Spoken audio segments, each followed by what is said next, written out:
Apakah Anda memiliki kepribadian uang? Cari tahu di video ini dan pelajari cara memanfaatkannya untuk keuntungan Anda. Saya akan menunjukkan psikologi uang dan cara mengidentifikasi kepribadian uang Anda. Kepribadian uang Anda dapat membantu Anda membuat keputusan keuangan yang lebih cerdas, yang akan membantu Anda menuju kehidupan yang lebih memuaskan. Teruslah menonton. Di akhir video ini Anda akan mengetahui cara mulai berinvestasi dengan cara yang benar di pasar saham. Anda seorang pemula atau di usia 20-an, Anda akan belajar cara menghasilkan uang, menciptakan penghasilan pasif dan mengelola keuangan pribadi Anda. Uang adalah alat yang kita gunakan untuk membeli sesuatu. Uang juga merupakan simbol kekuatan status dan kesuksesan. Para psikolog telah mempelajari psikologi uang selama beberapa dekade. Dan mereka menemukan bahwa uang memiliki dampak yang signifikan terhadap kebahagiaan dan kesejahteraan kita. Pernah bertanya-tanya, mengapa uang membuat orang bertindak seperti itu? Karena memiliki psikologi yang salah terhadap uang dapat mempengaruhi tindakan dan keputusan kita. Hal penting yang dapat diambil dari psikologi uang adalah berhasil dengan uang belum tentu tentang apa yang Anda ketahui, melainkan tentang bagaimana Anda berperilaku, dan berperilaku itu sulit untuk diajarkan, bahkan kepada orang yang benar-benar pintar.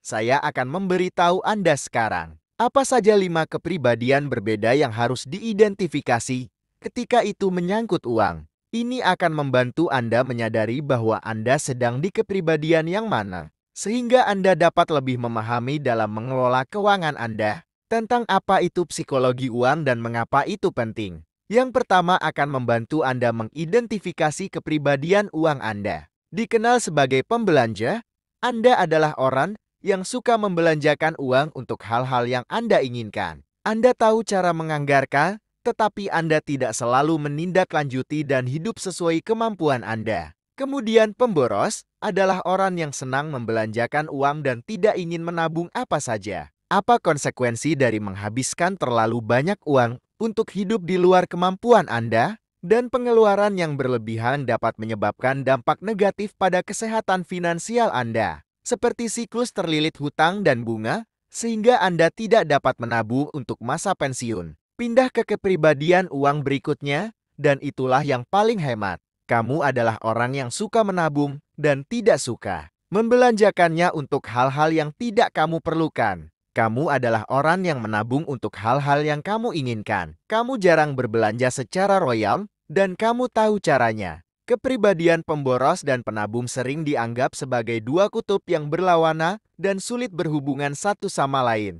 Tidak ada jawaban yang benar atau salah mengenai tipe kepribadian ini. Jadi jangan anggap ini sebagai pendapat tentang apakah satu jenis lebih baik daripada yang lain. Jika Anda menikmati tips sejauh ini, dan ingin lebih banyak video seperti ini, tekan tombol like supaya saya tahu. Berikutnya, yang saya miliki untuk Anda dalam hal mengidentifikasi kepribadian uang Anda, sehingga Anda dapat memahami apa yang ada di balik psikologi uang dan mengapa itu penting, adalah pengambil risiko. Anda adalah orang yang bersedia mengambil risiko dengan uangnya untuk menghasilkan lebih banyak, tetapi risiko tersebut terkadang bisa menjadi bumerang dan menyebabkan masalah keuangan bagi Anda. Tanda berikutnya akan membantu Anda memahami apa itu psikologi uang dan mengapa penting untuk mengetahui kepribadian uang Anda. Ini dikenal sebagai investor. Anda adalah orang yang menyukai keamanan, memiliki uangnya dalam investasi daripada membelanjakannya untuk barang-barang material, atau mengambil risiko seperti yang dilakukan investor karena mereka menginginkan stabilitas dan mengetahui bahwa investasi mereka akan tumbuh seiring berjalannya waktu dan memberi mereka penghasilan selama bertahun-tahun ke depan ketika mereka pensiun dari pekerjaannya atau membutuhkan dana tambahan untuk keperluan lain di masa depan. Poin berikutnya dalam kepribadian uang Anda adalah orang yang berprestasi. Anda suka bekerja keras untuk sukses, tetapi Anda juga menyukai gagasan menabung untuk masa pensiun atau melakukan investasi jangka panjang yang akan membuahkan hasil di masa depan. Sekarang, sebelum saya melanjutkan ke topik selanjutnya, mari kita cari tahu apa itu psikologi uang dan mengapa itu penting. Uang adalah motivator yang kuat.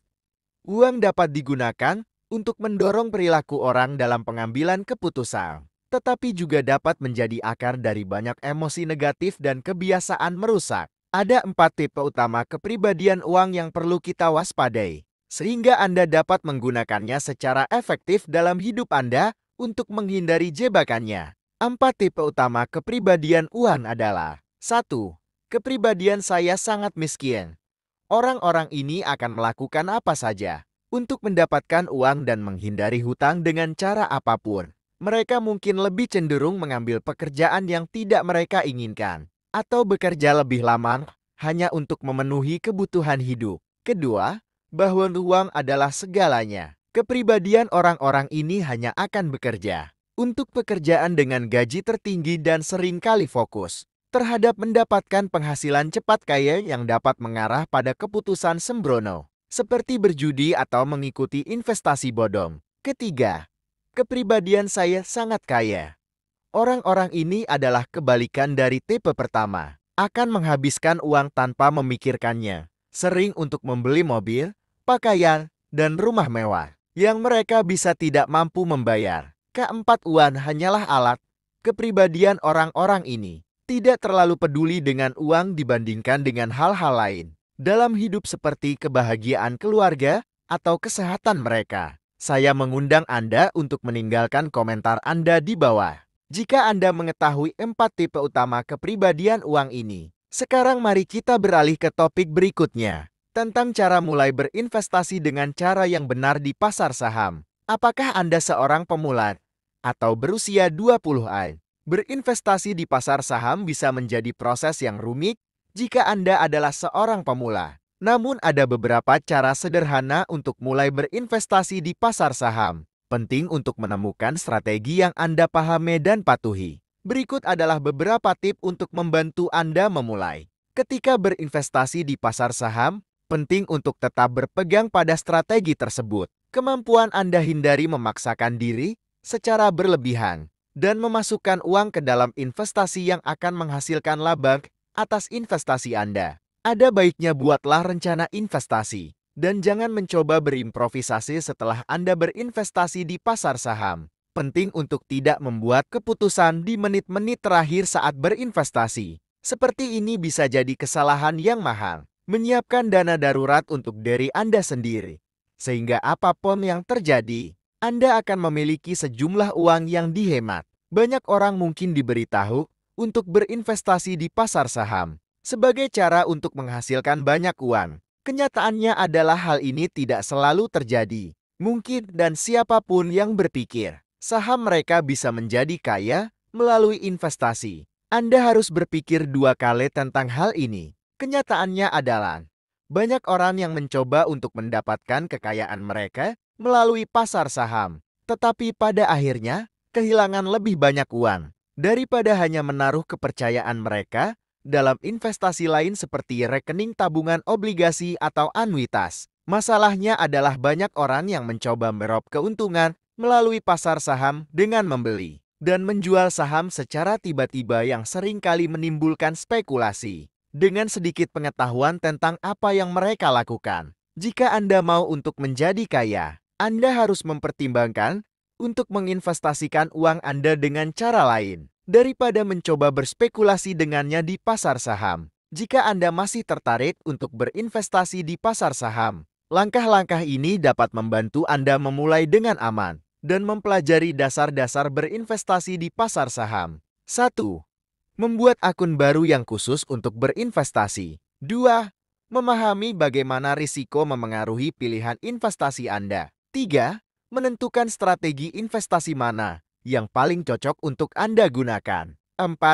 Temukan saham yang tepat untuk portofolio Anda. Sekarang, mari kita bicara tentang cara mulai berinvestasi di pasar saham. Di usia 20-an, saran yang sama berlaku untuk investor pemula yang ingin berinvestasi di pasar saham. Berinvestasi di pasar saham adalah cara yang bagus untuk mengembangkan kekayaan Anda. Ini juga merupakan cara yang bagus untuk belajar tentang dunia investasi dan cara kerjanya. Saya akan memberikannya kepada Anda dengan semua informasi yang Anda perlukan. Jika Anda memiliki rencana untuk mulai berinvestasi di pasar saham pada usia 20-an, maka generasi milenial lebih besar kemungkinannya dibandingkan generasi lain untuk mulai berinvestasi saham pada usia 20-an. Ini berarti jika Anda seorang milenial yang ingin berinvestasi di pasar saham, ada beberapa hal yang perlu Anda ketahui sebelum terjun ke pasar.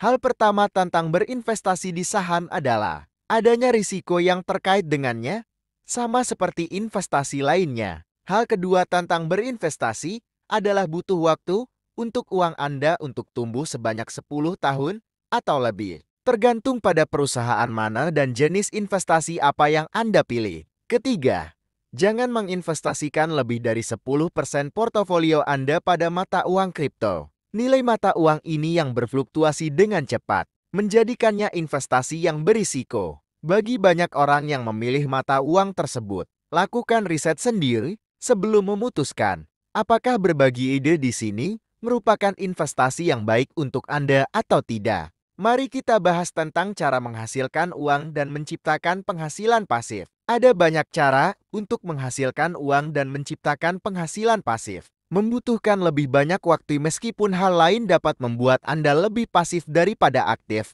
Berikut adalah beberapa alasan dan manfaat memulai bisnis Anda sendiri. Masalahnya adalah, zaman sekarang sedang berubah, dan Anda perlu memulai bisnis untuk dapat menghasilkan uang dan menghasilkan pendapatan pasif. Saya seorang pengusaha dengan pengalaman beberapa tahun di bidang ini. Saya merasa dapat memberitahu Anda tentang manfaat. Berdasarkan pengetahuan saya dengan memulai bisnis Anda sendiri, Anda akan mengikuti hasrat Anda. Anda dapat mencapai kemandirian finansial Anda, dapat mengontrol gaya hidup dan jadwal Anda. Anda bisa membantu orang lain dan lebih banyak lagi. Memiliki penghasilan pasif adalah cara yang bagus untuk mendapatkan lebih banyak stabilitas dan keamanan finansial. Pendapatan pasif dihasilkan dengan sedikit atau tanpa usaha dari Anda. Dan ini dapat memberi Anda rasa aman yang mungkin belum pernah Anda miliki sebelumnya. Ada banyak cara untuk menghasilkan uang di dunia modern ini. Tetapi beberapa metode yang paling populer adalah memulai bisnis Anda sendiri. Sekarang beralih ke topik berikutnya. Apakah Anda sering merasa kesulitan untuk melacak keuangan pribadi Anda? Pahamilah bahwa hal ini terjadi pada banyak orang. Karena pernah terjadi pada saya di masa lalu. Tidak terkendalinya keuangan pribadi dapat menyulitkan untuk memiliki hidup yang sukses, terutama jika Anda memiliki hutang. Oleh karena itu penting untuk mengambil tindakan dan memastikan Anda tetap tinggal dalam mengendalikan keuangan Anda. Ketahuilah bahwa sebagian besar orang bergumul dengan hutang pada suatu saat atau yang lainnya. Keuangan pribadi adalah istilah yang mencakup pengelolaan pengeluaran, pendapatan, dan kekayaan seseorang. Hal ini dapat digambarkan sebagai segala sesuatu, mulai dari penganggaran hingga menabung untuk masa pensiun. Itu penting untuk menyiapkan anggaran dan menabung untuk masa depan. Langkah pertama dalam mengelola keuangan pribadi Anda adalah membuat anggaran yang harus mencakup semua pendapatan dan pengeluaran Anda. Anda harus menuliskan apa yang Anda belanjakan setiap bulan untuk kebutuhan seperti sewa, utilitas, makanan, dan lain-lain. Lalu bandingkan dengan jumlah yang Anda habiskan untuk kemewahan seperti hiburan atau pakaian. Setelah Anda mengetahui kemana perginya uang Anda setiap bulannya, Anda dapat mulai membuat penyesuaian agar pengeluaran Anda lebih sedikit untuk hal-hal yang tidak terlalu penting bagi Anda. Langkah kedua dalam mengelola keuangan pribadi Anda adalah menabung uang untuk masa depan. Menabung uang memberikan keamanan jika terjadi keadaan darurat atau kejadian tak terduga lainnya yang dapat menyebabkan tekanan finansial di masa depan. Salah satu cara untuk melakukannya adalah dengan menyiapkan dana darurat dengan uang yang cukup untuk menutupi biaya hidup selama 3 bulan. Ketiga, waspadai kebiasaan belanja Anda dan cari peluang untuk menghemat uang pada pilihan yang mungkin Anda buat. Misalnya jika lebih mahal bagi Anda untuk bepergian dengan kendaraan sendiri daripada dengan transportasi umum, cobalah menggunakan transportasi umum. Keempat, kembangkan rencana untuk tabungan pensiun Anda dan mengambil langkah-langkah untuk mencapainya. Hal ini termasuk memiliki pemahaman yang jelas tentang berapa banyak yang Anda perlukan untuk mempertahankan gaya hidup yang Anda inginkan di masa pensiun, dan meneliti cara terbaik untuk mencapai tujuan ini. Perhatikan kebiasaan belanja Anda sendiri dan dampaknya. Kebiasaan-kebiasaan tersebut pada orang-orang di sekitar Anda. Dengan biaya hidup yang semakin meningkat, sangatlah penting untuk mengambil langkah-langkah untuk membuat keuangan pribadi Anda berkelanjutan untuk menjalani kehidupan yang memuaskan baik secara finansial maupun emosional. Dengan bantuan aplikasi yang sekarang, Anda bisa gunakan alat manajemen keuangan pribadi